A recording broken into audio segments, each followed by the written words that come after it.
Yo, what's going on, YouTube? And welcome back to another edition of Rebuke All Devils Radio, 107.7, home of the truth.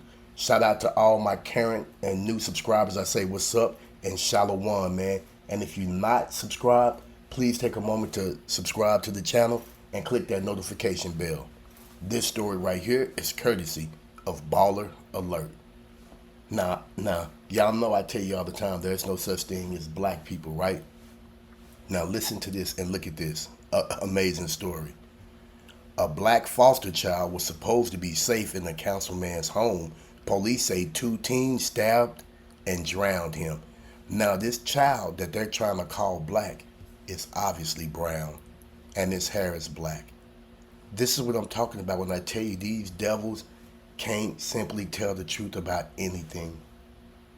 You mean to tell me that the person that wrote this story didn't learn their colors? Let's get into the details.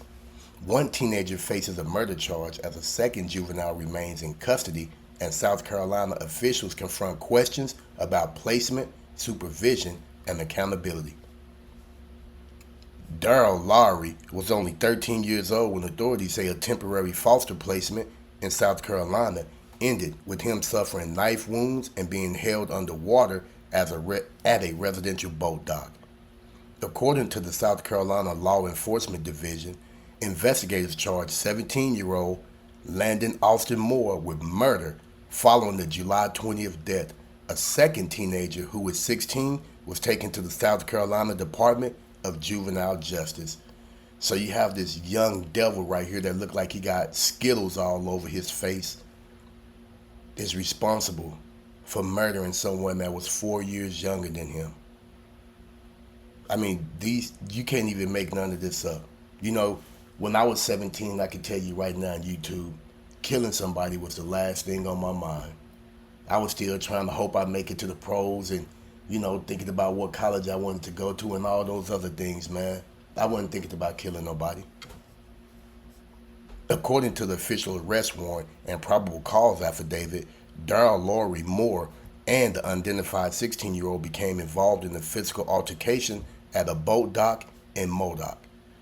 The document alleges that Daryl suffered lacerations from a knife before Moore and the other teenager unlawfully, intentionally, and with malice aforethought held him underwater until he died.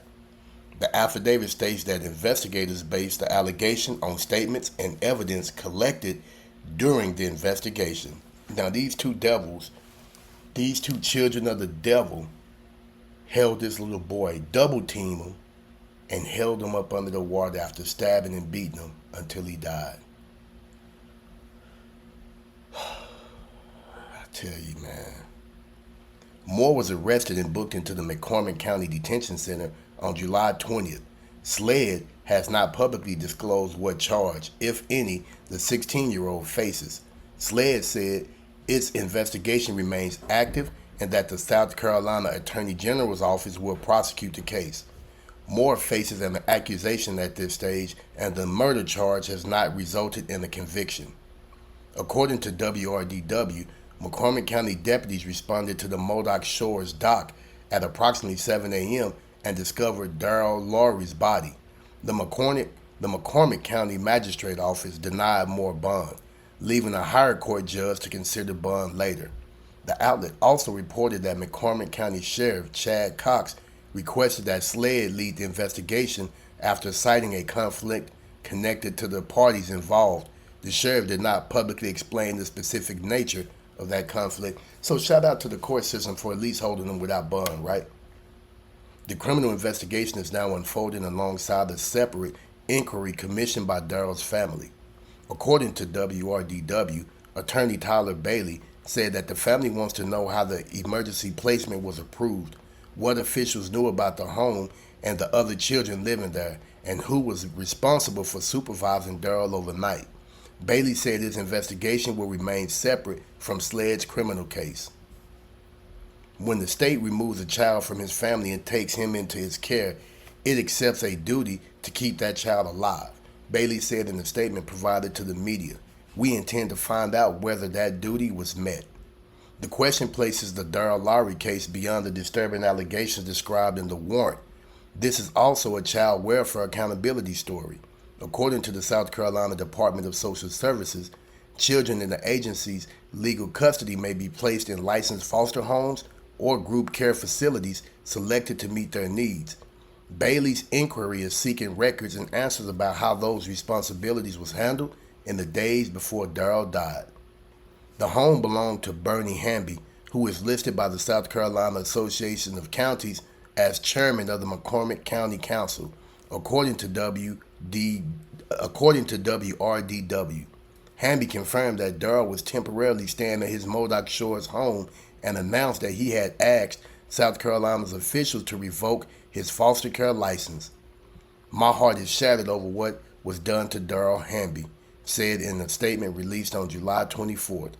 Hamby told WRDW that Daryl and the 16-year-old arrived at his home on the Friday before the killing as part of what he described as an emergency foster agreement.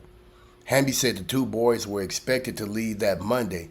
He also said he had fostered boys for 13 years and remembered seeing happiness and potential in Daryl during the brief period the child spent at the home. Those statements represents Hamby's account, while the family's attorney continued examining the placement and supervision decisions independently. Just over a month before his death, Daryl Lowry had been reported missing in Chester County. According to an update from the Chester Police Department, the department later confirmed that he had been located safely and returned home. Authorities have not publicly established a connection between that missing persons case, his later foster placement, and the events at the dock. According to an obituary published by Chris King Memorial Chapel, Daryl Martinez Lowry was born on November 18, 2012 in Charlotte, North Carolina, to Latricia Lowry and Antonio Crosby. The funeral home said his family began receiving friends in Chester, South Carolina on July 24th, while funeral arrangements were still being completed. The obituary identifies July 20th as the day Daryl died in McCormick, South Carolina. As Daryl Lowry loved ones prepared to bury a child, the unanswered question remains painfully direct. Who approved this placement?